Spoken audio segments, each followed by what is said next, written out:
नमस्कार, आर्य न्यूज देख रहे हैं आप। मैं हूं आपके साथ पल्लवी सिंह। रुक करेंगे इस वक्त की बड़ी खबरों की ओर। यूपी बोर्ड का रिजल्ट आउट हो चुका है और इस रिजल्ट के आउट होने के बाद से ही छात्रों में खुशी की लहर है। कई छात्र और छात्राओं ने अपने माता पिता और स्कूल का नाम रोशन किया और अब यही टॉपर्स भविष्य में क्या बनना है और कौन सी राह चुनी है उसे लेकर भी काफी कॉन्फिडेंट नजर आ रहे हैं। आपको बता दें कि एक किसान की बेटी चांदनी सिंह ने शाहजहांपुर जनपद के विकासखंड जैतीपुर क्षेत्र से यूपी बोर्ड हाई स्कूल की परीक्षा में 90% अंक हासिल किए हैं और इस दौरान उसने अपने माता पिता का नाम भी रोशन किया।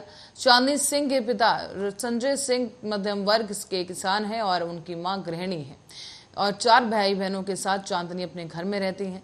चांदनी सिंह ने यह भी कहा कि वो देश की सेवा के इरादे से आईएएस अफसर बनना चाहती हैं। नमस्कार दोस्तों, मेरा नाम चांदनी सिंह है। मैं आप लोगों से कहना चाहती हूँ कि नंबर 1 कोरोना काल में मुझे बहुत कम समय मिल पाया था पढ़ाई के लिए। फिर भी मैंने नियमित तरीके से पढ़ाई की है।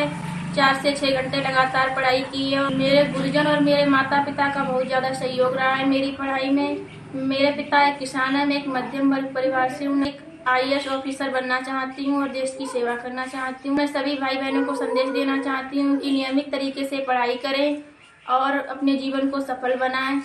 धन्यवाद। और इस बीच जमीनी विवाद के चलते दो पक्षों में जमकर लड़ाई हुई, जो कि एक खूनी संघर्ष में तब्दील हो गई। ये पूरी घटना डी थाना क्षेत्र के अंतर्गत गोदवारा गांव की है, जहां जमकर लाठी डंडे चले और कुल्हाड़ी से खूनी संघर्ष के दौरान 4 लोग गंभीर रूप से घायल हो गए हैं। इसी के साथ ही दबंगों ने एक विकलांग युवक को भी नहीं बख्शा और मारपीट का ये वीडियो अब सोशल मीडिया पर जमकर वायरल हो रहा है।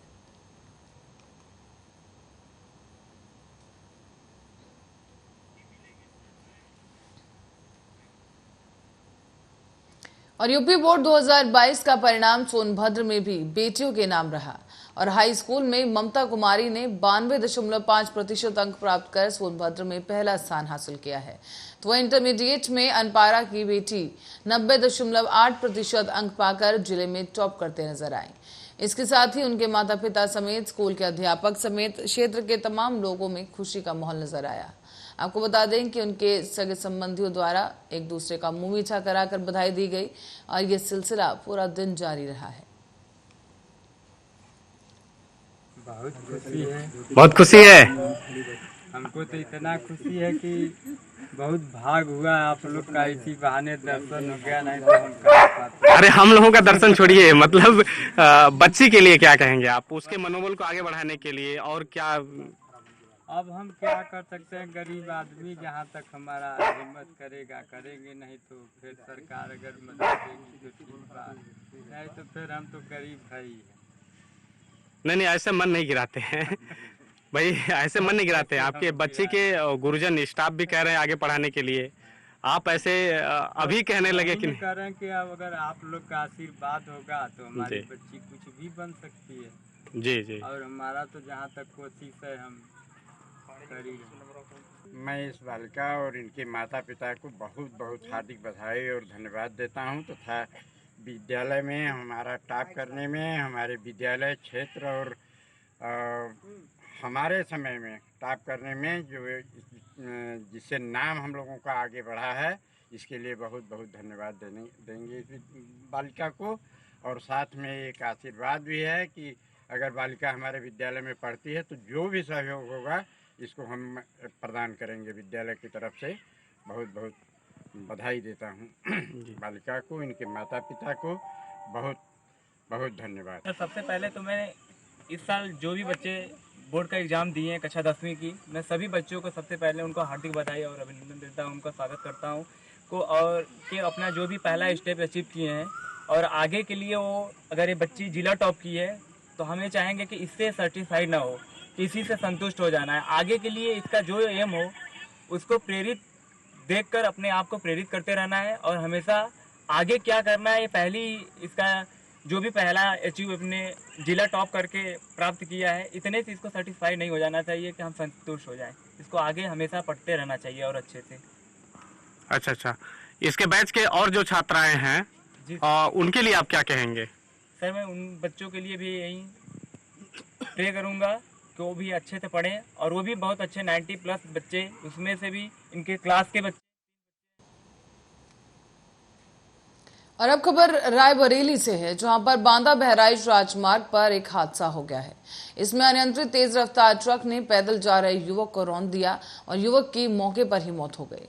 बताया जा रहा है कि मृतक युवक की पहचान विनोद निवासी किशनपाल खेड़ा गांव के रूप में हुई और ये घटना शिवगढ़ थाना क्षेत्र के अंतर्गत रानीखेड़ा गांव के पास की बताई जा रही है।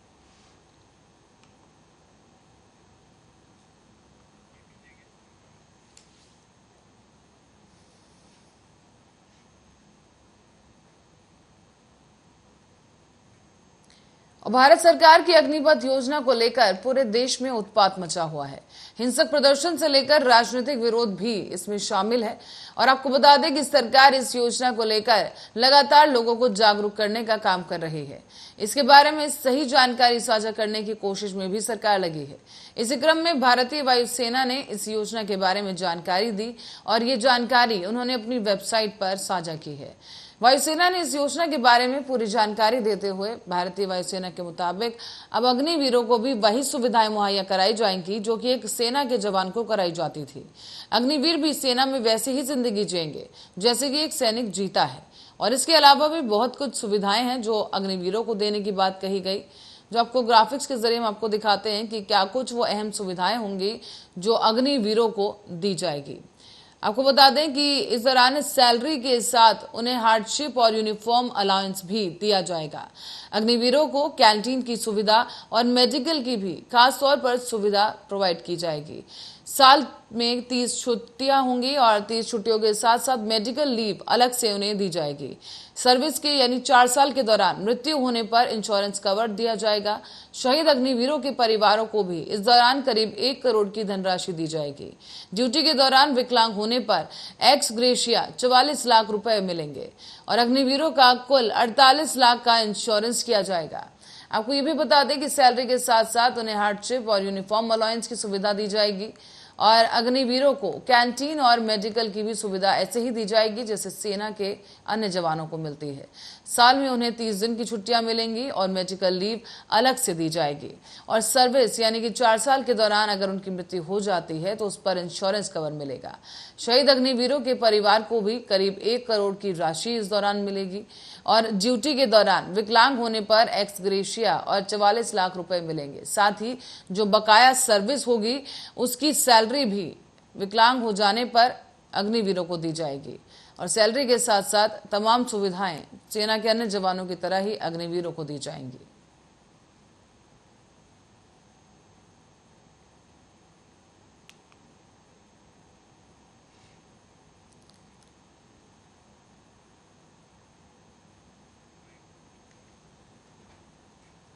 और भारी बारिश के बाद आई बाढ़ और भूस्खलन में पूर्वोत्तर में तबाही मच चुकी है। मेघालय, असम, त्रिपुरा और अरुणाचल प्रदेश में लाखों की संख्या में लोग इस बाढ़ से प्रभावित हो रहे हैं। कई लोग ऐसे भी हैं जो बेघर हो चुके हैं और कई लोग इस दौरान मारे जा चुके हैं। उनकी फसल भी नष्ट हो गई और सड़कें टूट गई, रेल मार्ग भी बाधित हो गए हैं।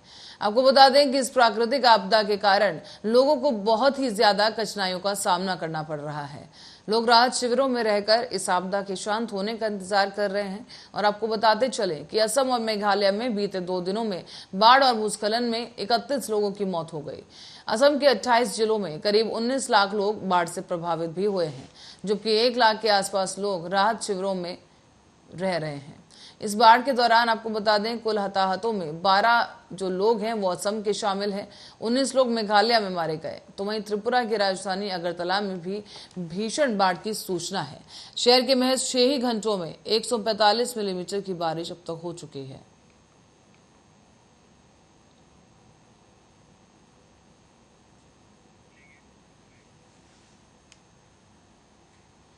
और यूपी के हरदोई में हाई स्कूल की परीक्षा में किसान की बेटे ने राज्य में 10वां स्थान हासिल कर जिले में पहला स्थान हासिल किया है।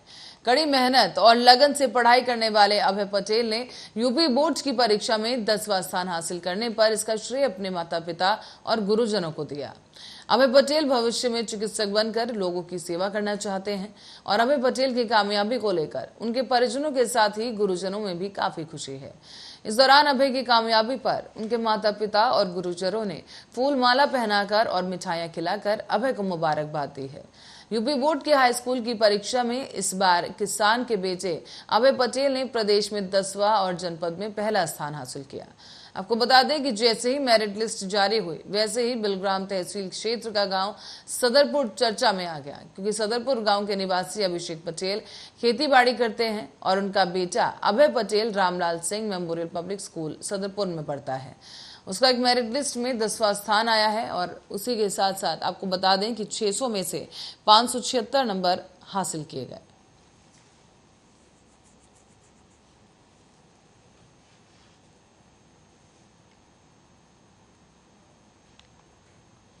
तो मध्य प्रदेश में साल 2019 में खुले में शौच से मुक्त राज्य घोषित किया जा चुका है, लेकिन हकीकत इससे उलट ही दिखाई दी, क्योंकि राजधानी भोपाल से सटे हुए जिले रायसेन में सीहोर, विदिशा और राजगढ़ ऐसे तमाम जगह हैं जहां पर ओजीएफ का मजाक बनता दिख रहा है। सीहोर में मुख्यमंत्री का गृह जिला होने के बावजूद ओजीएफ मानदंडों पर खरा नहीं दिखता। सर्वे के मुताबिक कई जिलों का दौरा किया गया और गांव-गांव जाकर ओजीएफ की वास्तविक स्थिति के बारे में भी जानकारी जुटाई गई। कई स्थलों पर शौचालय तो बने हैं, लेकिन ग्रामीण उसका इस्तेमाल करते नहीं दिख रहे। कहा यह भी गया कि कहीं कहीं शौचालय खंडर में तब्दील हो चुके हैं, तो वहीं ग्राम बर्दरी कला, अलीपुर, अमरखाल, रतनपुर, तुमड़ी समेत ऐसे दर्जनों गांव हैं जहां शौचालयों को लेकर गड़बड़ियां सामने आई हैं। अलीपुर की एक आदिवासी महिला पुनिया बाई ने बताया है कि हमें शौचालय मिला ही नहीं, हम शौच के लिए बाहर जाते हैं और सरपंच और सचिव कहते हैं कि अभी आपका शौचालय आया ही नहीं है। इसी मामले को लेकर अब बीजेपी के जिला अध्यक्ष रवि मालविया ने कहा है कि ये मामला संज्ञान में ले लिया गया है और जहां भी शौचालय बने हैं और जहां शौचालय खंडर हो गए हैं उनके बारे में अफसरों को संज्ञान में लाया जाएगा और जांच करवाकर उचित कार्रवाई की जाएगी। उन्होंने ये भी कहा कि हमारी सरकार की मंशा गरीबों के जनहित की योजनाएं चलाना है और हमारा जिला भी ओजीएफ है।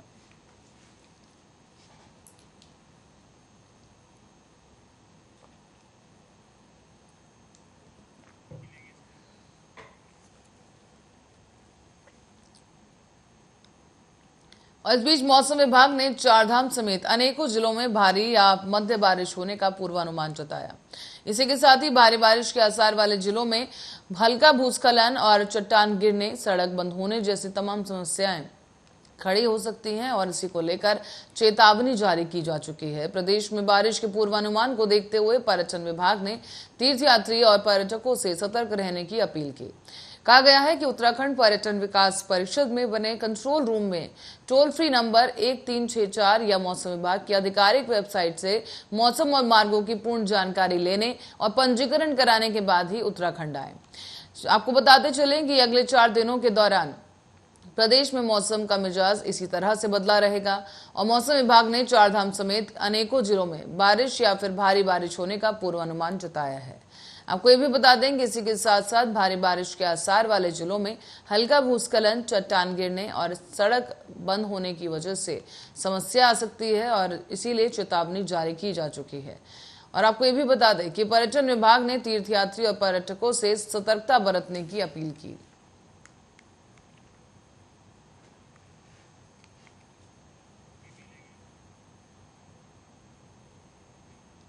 भारतीय सेना में भर्ती को लेकर केंद्र सरकार की अग्निपथ योजना के खिलाफ देश भर में विरोध जारी है, लेकिन इसी बीच केंद्रीय खेल मंत्री अनुराग ठाकुर ने प्रदर्शन कर रहे युवाओं से अपील की कि वो हिंसा का रास्ता छोड़ दें। कहा गया है कि अग्निपथ योजना युवाओं के हित में है और देश को सुरक्षित बनाने के लिए लिया गया फैसला है। केंद्रीय मंत्री ने यह भी कहा कि इस प्रकार से हिंसा फैलाने और उपद्रव मचाने से कुछ नहीं होगा। उन्होंने विपक्ष पर निशाना साधते हुए कहा कि कुछ लोग अपनी राजनीतिक रोटियां सेकना चाहते हैं।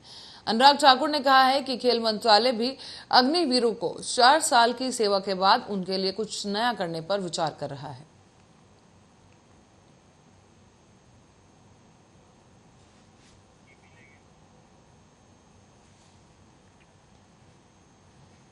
इस बीच कांग्रेस नेता राहुल गांधी ने कहा है कि प्रधानमंत्री नरेंद्र मोदी को जिस तरह से विवादित कृषि कानूनों को वापस लेना पड़ा, उन्हें ठीक उसी तरह से अग्निपथ और रक्षा भर्ती योजना को वापस लेकर युवाओं की मांग स्वीकार करनी चाहिए। आपको बता दें कि उन्होंने पूर्व कांग्रेस अध्यक्ष राहुल गांधी ने यह भी कहा कि भारतीय जनता पार्टी सरकार 8 सालों से जय जवान जय किसान के मूल्यों का लगातार अपमान कर रही है। तो वहीं कांग्रेस महासचिव प्रियंका गांधी वाड्रा ने भी अग्निपथ योजना को लेकर सरकार पर हमला तेज कर दिया है। इस दौरान केंद्र से सशस्त्र बलों में भर्ती की तैयारी कर रहे ग्रामीण युवाओं के दर्द को समझने का आग्रह किया गया। अग्निपथ योजना के विरोध में कई राज्यों में राजमार्ग और रेलवे स्टेशन पर हिंसा देखने को मिली और इस दौरान तेलंगाना के सिकंदराबाद में पुलिस की गोलीबारी में एक व्यक्ति की मौत हो गई है, जबकि कुछ शहरों में रेलगाड़ियों में आग लगा दी गई और इसी वजह से निजी और सार्वजनिक वाहनों में भी तोड़फोड़ किए जाने की घटनाएं सामने आई।